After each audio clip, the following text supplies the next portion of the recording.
ஒரே நாடு ஒரே தேர்தல் வரலாறு 1952ஆம் ஆண்டு முதல் மக்களவை மற்றும் மாநில சட்டசபைகளுக்கான தேர்தல் ஒரே நேரத்தில் நடைபெற்றது. அதேபோல் 1957 மற்றும் 1962ஆம் ஆண்டுகளிலும் ஒரே நேரத்தில் தேர்தல் நடந்தது. ஆனால் 1968ஆம் ஆண்டில் சில மாநில சட்டசபைகள் கலைக்கப்பட்டதை அடுத்து 1970ஆம் ஆண்டில் மக்களவையும் கலைக்கப்பட்டது. இதன் பிறகு மக்களவை மற்றும் மாநில சட்டசபைகளுக்கு தனித்தனியாக தேர்தல் நடத்தப்பட்டு வருகிறது. மோடியின் முன்மொழிவு 2019ஆம் ஆண்டு சுதந்திர தின உரையில் பிரதமர் நரேந்திர மோடி ஒரே நாடு ஒரே தேர்தல் என்ற கொள்கையை முன்மொழிந்தார்.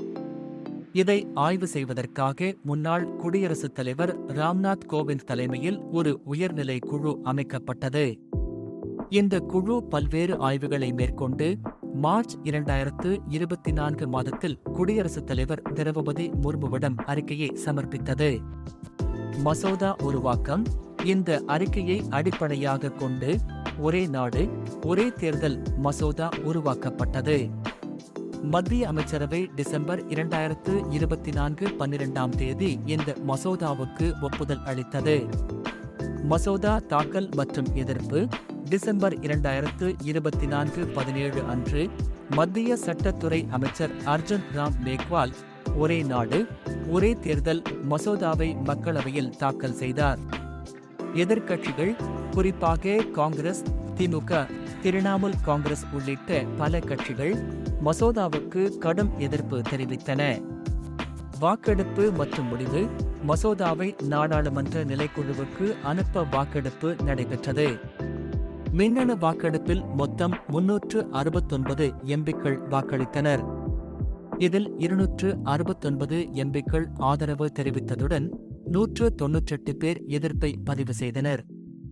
மேலும் 92 எம்பிக்கள் இயந்திரத்தில் ஏற்பட்ட பிரச்சினை காரணமாக தங்களின் வாக்குகளை பதிவு செய்ய முடியவில்லை. அவர்களுக்கு வாக்குச்சீட்டுகள் வழங்கப்பட்டது. மசோதா நிறைவேற்றம் ஒரே நாடு ஒரே தேர்தல் மசோதா நிறைவேற்றப்பட வேண்டுமானால் மக்களவையில் 2 பங்கு ஆதரவு 307 எம்பிக்கள் தேவை. ஆனால் 269 எம்பிக்கள் மட்டுமே ஆதரவு தெரிவித்ததால் மசோதா நிறைவேற்ற முடியாமல் நாடாளுமன்ற நிலைக்குழுவுக்கு அனுப்பப்பட்டது. பாஜக எம்பிக்களின் பங்கேற்பு மக்களவையில் வாக்கெடுப்பில் பங்கேற்காத 20 பாஜக எம்பிக்களுக்கு கட்சி சார்பில் நோட்டீஸ் அனுப்பப்பட்டுள்ளது. இதில் மத்திய அமைச்சர்கள் நிதின் கட்கரி, ஜோதிராதித்ய சிந்தியா, கிரிராஜ் சிங் உள்ளிட்டோர் உள்ளனர். மசோதாவை ஆதரிக்கும் பாஜக தரப்பு விளக்கம் பாஜக தரப்பில் ஒரே நாடு ஒரே தேர்தல் திட்டம் நாட்டின் வளர்ச்சிக்கு முக்கியமானது என்று வலியுறுத்தப்பட்டது. தேர்தல் செலவினங்கள் குறையும். தேர்தல் காலத்தில் விதிக்கப்படும் கொடுமைகள் குறையும். மக்கள் நலத்திட்டங்களை ஒரே நேரத்தில் அமல்படுத்த ஏற்றதாக இருக்கும்.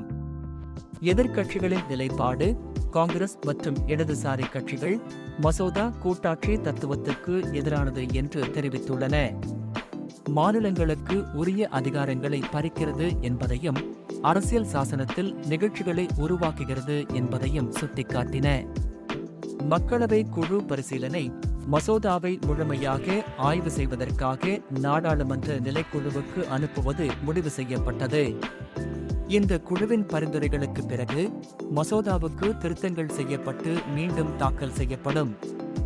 மாநிலங்களில் அரசியல் சிக்கல்கள் ஒரே நேரத்தில் தேர்தல் நடத்துவதால் ஆட்சி இழப்புகள் மற்றும் இடைக்கால ஆட்சிகள் உருவாகும் போது என்ன செய்ய வேண்டும் என்பது தொடர்பாக கருத்து வேறுபாடுகள் நிலவுகின்றன.